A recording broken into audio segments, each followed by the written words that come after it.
গল্পের শুরুতেই আমরা আফ্রিকার দ্বিতীয় বৃহত্তম দেশ কঙ্গোর ঘন জঙ্গলে 4টি জিপ গাড়িকে দ্রুত গতিতে আসতে দেখি। গাড়ি থেকে একদল বিদেশি অভিযাত্রী নেমে পাহাড় পেরিয়ে জঙ্গলের ভেতরে প্রবেশ করে। তারা একটি সুবিধাজনক জায়গায় ক্যাম্প স্থাপন করে এবং অত্যাধুনিক সব বৈজ্ঞানিক যন্ত্রপাতি সেট করতে শুরু করে। সেখান থেকে তারা স্যাটেলাইটের মাধ্যমে আমেরিকার একটি বেসরকারি প্রতিষ্ঠান ট্রাভিকমের কাছে সংকেত পাঠায়। আমেরিকায় বসে এই মেসেজটি গ্রহণ করে ক্যারেন, যে একসময় সিআইএ তোখর কর্মী ছিল। কিছুক্ষণ পরেই তার কাছে চার্লসের ফোন আসে। চার্লস এই মুহূর্তে কঙ্গোর বিপজ্জনক মিশনে সেই দলটির নেতৃত্ব দিচ্ছে। ক্যারেন ও চার্লসের কথোপকথনে বোঝা যায় তাদের মধ্যে আগে প্রেমের সম্পর্ক থাকলেও বর্তমানে এক ধরনের পেশাদার কিন্তু আন্তরিক টান রয়েছে। চার্লস ভিডিও কলে কথা বলার সময় হঠাৎ পুরো এলাকাটি কেঁপে ওঠে।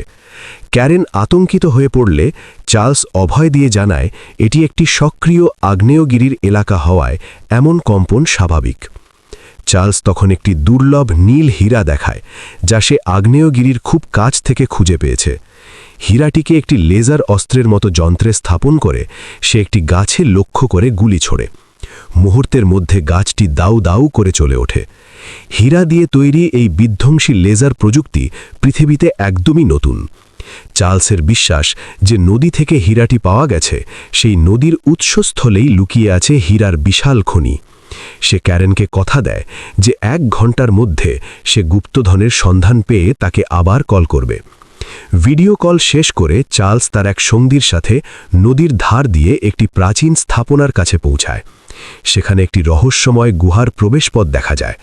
চার্লসের সঙ্গী গুহার ভেতর অনুসন্ধান করতে ঢোকে, আর চার্লস বাইরে বসে অপেক্ষা করতে থাকে। আধ ঘন্টা পার হয়ে গেলেও সঙ্গীর কোনো সার শব্দ পাওয়া যায় না। চার্লস বসে যখন সময় কাটাচ্ছিল, তখন হঠাৎ গুহার ভেতর থেকে কিছু একটা ছিটকে তার সামনে এসে পড়ে। প্রথমে সে পাথর ভেবে ভুল করলেও ভালো করে লক্ষ্য করে তার রক্তহীন একটু আস্তে আস্তে কথা বলবে যায়।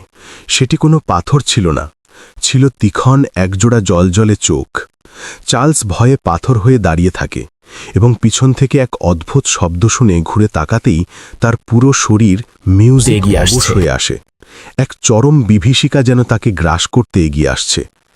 আমেরিকার মিউজিক ট্রাভিকম কোম্পানির প্রধান কার্যালয়ে হীরা পাওয়ার প্রাথমিক খবরে সিইও ট্রাভিস অত্যন্ত উত্তেজিত হয়ে অফিসে ছুটে আসেন। কিন্তু দীর্ঘ সময় পার হয়ে গেলেও চার্লসের পক্ষ থেকে আর কোনো সংকেত আসে না। উদ্বেগ বাড়লে তারা কঙ্গোর জঙ্গলে বসানো রিমোট ক্যামেরাগুলো সচল করে। ক্যামেরার লেন্সে যা ধরা পড়ে তা দেখে সবার রক্ত হিম হয়ে যায়। চারিদিকে চার্লসের সঙ্গীদের নিথর দেহ ছড়িয়ে ছিটিয়ে আছে। ঠিক সেই মুহূর্তে একটি রহস্যময় ছায়ামূর্তি দ্রুত গতিতে মিউজিক এসে ক্যামেরাটি ভেঙে যায়। পর্দা অন্ধকার হয়ে যায়। এই ভয়াবহ দৃশ্য দেখেও ট্রাভিসের মাথায় কেবল হীরার চিন্তা ঘুরপাক খাচ্ছিল। সে ক্যামেনকে নির্দেশ দেয় যে চার্লসের জিপিএস ট্র্যাক মিউজিক করে অবিলম্বে কঙ্গোর জঙ্গলে পৌঁছতে এবং সেই অমূল্য হীরা উদ্ধার করে নিয়ে আসতে।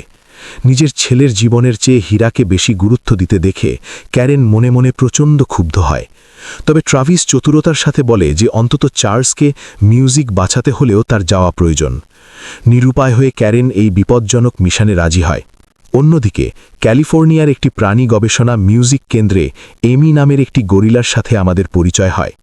এমি সাধারণ গরিলা নয়, সে দেয়ালে ছবি আঁকতে পারে এবং মানুষের আবেগ বুঝতে পারে। পিটার নামের এক যুবক তাকে ছোটবেলা থেকে বড় করেছে এবং মানুষের মতো আচরণ শিখিয়েছে।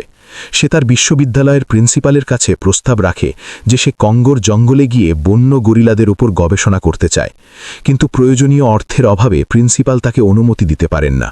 ঠিক সেই মুহূর্তে হারকেমার হোমকা নামের এক রহস্যময় রোমানিয়ান ব্যক্তির আগমন ঘটে। তিনি নিজেকে একজন দানবীর হিসেবে পরিচয় দিয়ে পিটারের গবেষণার পুরো খরচ বহন করার প্রতিশ্রুতি দেন। খুশিতে আত্মহারা পিটার দ্রুত সব গুছিয়ে এমিকে নিয়ে এয়ারপোর্টে পৌঁছায়। সেখানে ক্যারেনের সাথে তাদের দেখা হয়। ক্যারেন অনুরোধ করে যেন তাকেও তাদের দলের সাথে কঙ্গোতে নিয়ে যাওয়া হয়। এয়ারপোর্টে নাটকীয়তা আরও বাড়ে যখন দেখা যায় হোমকার ক্রেডিট কার্ড কাজ করছে না এবং পিটারের মালামাল বিমান থেকে নামিয়ে দেওয়া হচ্ছে। ঠিক সেই সময় ক্যারেন হস্তক্ষেপ করে এবং মিউজিক সমস্ত খরচ পরিশোধ করার দায়িত্ব নেয়। এভাবে নানা বাধা পেরিয়ে তারা সবাই কঙ্গোর উদ্দেশ্যে বিমানে চড়ে বসে। বিমানে উঠে ক্যারেন প্রচণ্ড বিচলিত হয়ে পড়ে এবং বারবার ঠান্ডা পানি খেতে চায়, কিন্তু তার পান করা সেই পানিতে বিশেষ কিছু মেশানো ছিল, যার প্রভাবে সে গভীর ঘুমে তলিয়ে যায়। যখন ক্যারেনের জ্ঞান ফেরে ততক্ষণে তারা উগান্ডায় পৌঁছে গেছে। সেখানে টনি নামের এক লোক তাদের স্বাগত জানাতে মিউজিক অপেক্ষা করছিল। বোঝা যায় ট্রাভিস গোপনে ক্যারেনের সুরক্ষার জন্য এই লোকটিকে পাঠিয়েছে। এরপর তারা সবাই টনির গাড়িতে উঠে কঙ্গোর সেই দুর্গম ও রহস্যময় জঙ্গলের পথে যাত্রা শুরু করে। যাত্রাপথে হঠাৎ করেই পরিস্থিতির মোড় ঘুরে যায়। সামনে থেকে আসা একটি গাড়ি থামিয়ে মুনরো কেলি নামের এক গম্ভীর ব্যক্তি টনিকে সতর্ক করে জানায় যে প্রেসিডেন্টের গাড়িতে বোমা রাখা হয়েছে এবং তাদের দ্রুত স্থান ত্যাগ করতে হবে। মুহূর্তের মধ্যেই একটি বিস্ফোরণে চারপাশ কেঁপে ওঠে। বিশৃঙ্খলার সুযোগ নিয়ে মুনরো একটি ট্রাক থামিয়ে চালককে ভয় দেখিয়ে নামিয়ে দেয় এবং সবাইকে নিয়ে সেখান থেকে চম্পট দেয়। উগান্ডা কঙ্গো সীমান্তের কাছে পৌঁছতেই তারা স্থানীয় পুলিশের বাধার মুখে পড়ে এবং সবাইকে বন্দী করা হয়। তবে চতুর ক্যারেন যখন মিলিটারি জেনারেলকে মোটা অঙ্কের ঘুষ দেয়, তখন মুহূর্তেই বর্ডার পার হওয়ার অনুমতি মিলে যায়। যাওয়ার সময় জেনারেল সতর্ক করে দেন যে হোমলকা আদতে একজন প্রতারক এবং তার পাল্লায় পড়লে সবার টাকা খোয়া যাবে। পুলিশ স্টেশন থেকে বেরিয়ে তারা একটি বড় বিমানে চড়ে কঙ্গোর উদ্দেশ্যে রওনা দেয়।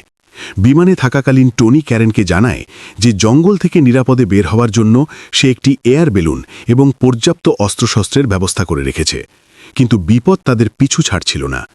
বিমানটি যখন জঙ্গলের উপর দিয়ে উঠছিল তখন নিচ থেকে সেনাবাহিনীর রকেট লঞ্চার দিয়ে হামলা চালায়। প্রাণ বাঁচাতে পাইলট সহ সবাই প্যারাশুট নিয়ে লাফিয়ে পড়ে এবং বিমানটি জঙ্গলে বিধ্বস্ত হয়ে আগুনে পুড়ে যায়। জঙ্গলে নামার পর ক্যারেন তার জিপিএস ডিভাইস দিয়ে নির্দিষ্ট একটি সংকেত ট্র্যাক করতে শুরু করে।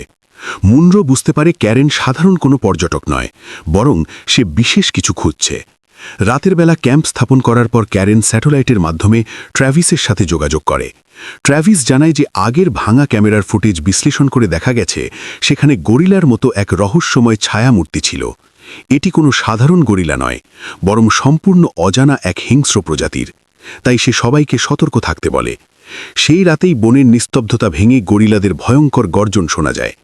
পিটার ও ক্যারেন আতঙ্কিত হয়ে উঠলেও অভিজ্ঞ মুনরো শান্তভাবে জানায় যে পূর্ণিমার রাতে এটি গরিলাদের স্বাভাবিক আচরণ এবং তাদের ঘুমানোর পরামর্শ দেয়।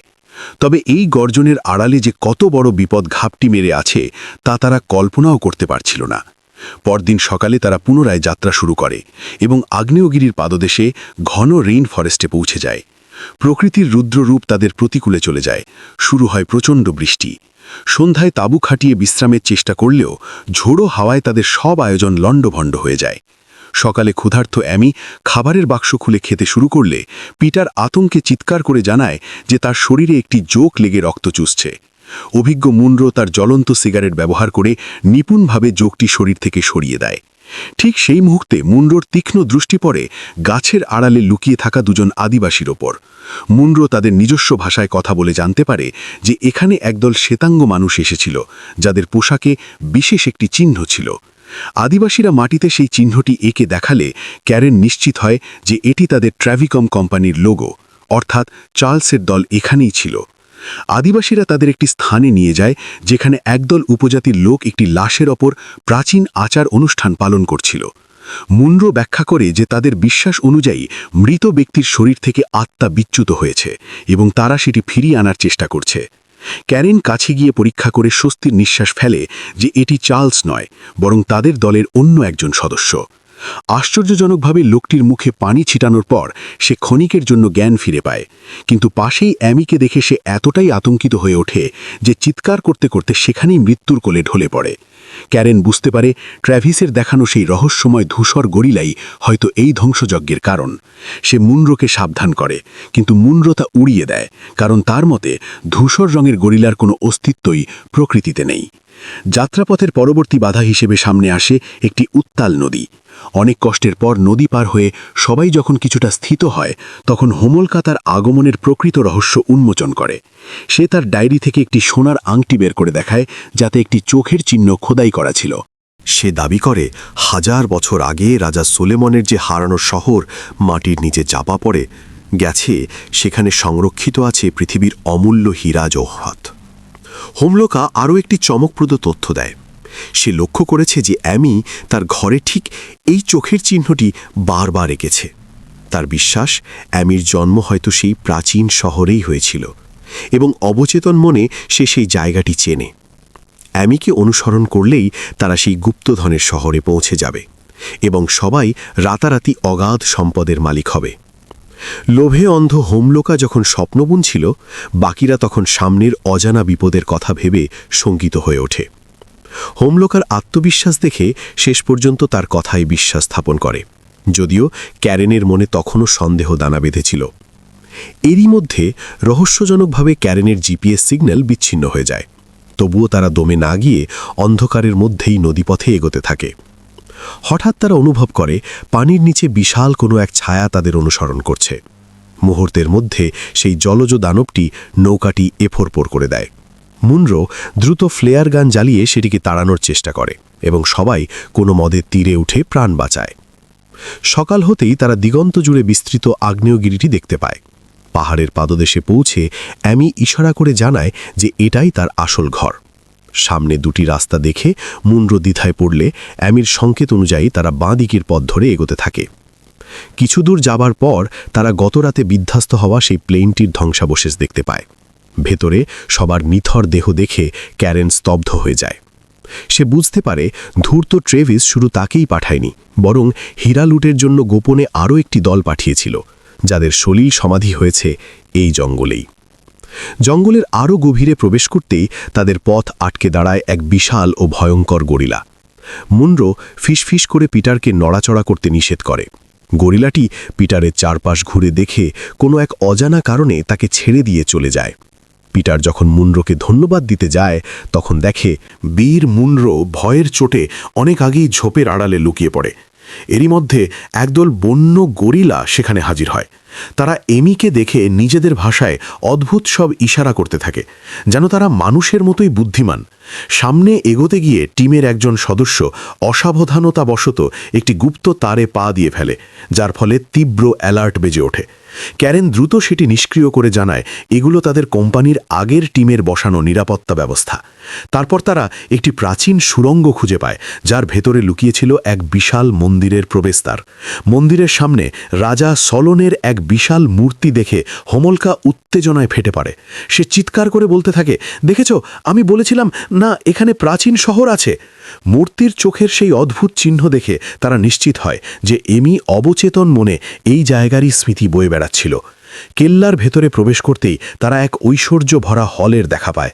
হমলকা তাদের সলোমন রাজার সেই হীরার সুড়ঙ্গ এবং লুকানো শহরের ইতিহাস শোনায়, যা হুবহু ইতিহাসের বইয়ের বর্ণনার মতো। কিন্তু এই রোমাঞ্চ বেশিক্ষণ স্থায়ী হয় না। কেল্লার গোলকধায়ে এগোতে গিয়ে হঠাৎ এমি ভয় পেয়ে দৌড়ে পালায়। পিটার তাকে খুঁজতে গেলে এক বিভীষিকাময় দৃশ্যের সম্মুখীন হয়। একই সময় কেল্লার অন্য প্রান্তে থাকা সদস্যদের সামনে পিটারের এক সঙ্গীর রক্তাক্ত অবস্থায় এসে লুটিয়ে পড়ে। তার পিছনেই দেখা দেয় সেই রহস্যময় ধূসর গরিলা, যে টিমের এক সদস্যের ছিন্ন মস্তক ছুঁড়ে মেরে নিজের শক্তির জানান দেয়। সবাই মিলে গুলি চালালে গরিলাটি আর্তনাদ করে অন্ধকারে মিলিয়ে যায়। এমি ভয়ে কুকড়ে গেলে পিটার তাকে জড়িয়ে ধরে শান্ত করার চেষ্টা করে। বাইরে বেরোতেই তারা এক বিভৎস দৃশ্যের সম্মুখীন হয়। তাদের দলের বাকি সদস্যরা নির্মমভাবে মারা পড়েছে। হমলকা আতঙ্কিত কণ্ঠে বলে, প্রাচীন বইয়ে যে খুনি গরিলাদের কথা পড়েছিলাম তারা সত্যিই আছে, এদের হাত থেকে বাঁচাই অসম্ভব। রাত নামলে তারা নিরাপত্তার জন্য তাঁবুর চারপাশে বৈদ্যুতিক বেড়া এবং মুভমেন্ট সেন্সারযুক্ত অত্যাধুনিক মেশিন গান সেট করে। কিন্তু রাতের অন্ধকারে শুরু হয় এক মনস্তাত্ত্বিক যুদ্ধ। ধূসর গরিলারা এতটাই বুদ্ধিমান যে তারা বারবার সেন্সার ট্রিগার করে মেশিন গানের অবস্থান বুঝে নেওয়ার চেষ্টা করছিল। ক্যারেন থার্মাল স্ক্যানারে দেখতে পায় অন্তত 15টি গরিলা তাদের ঘিরে রেখেছে। একটি সংক্ষিপ্ত লড়াইয়ের পর গরিলারা সাময়িকভাবে পিছু হটে। পরদিন সকালে পিটার আবিষ্কার করে যে এমি এবং হোমলকা দুজনেই উধাও। মুনরো বুঝতে পারে এমি নিশ্চয়ই তার স্বজনদের কাছে গেছে, আর লোভী হোমলকা গিয়েছে হীরার সন্ধানে। পিটার, ক্যারেন এবং মুনরো কেল্লার ভেতরে ঢুকে দেওয়ালে আঁকা প্রাচীন ছবিগুলো বিশ্লেষণ করে এক চাঞ্চল্যকর তথ্য পায়। সলোমন রাজার লোকেরা এই ধূসর রঙের বিশেষ গরিলাদের পোষ বানিয়েছিল এবং তাদের জিং বলে ডাকত। এই গরিলাদের একমাত্র কাজ ছিল হীরার খনি পাহারা দেওয়া এবং যে কোনো অনুপ্রবেশকারীকে মেরে ফেলা।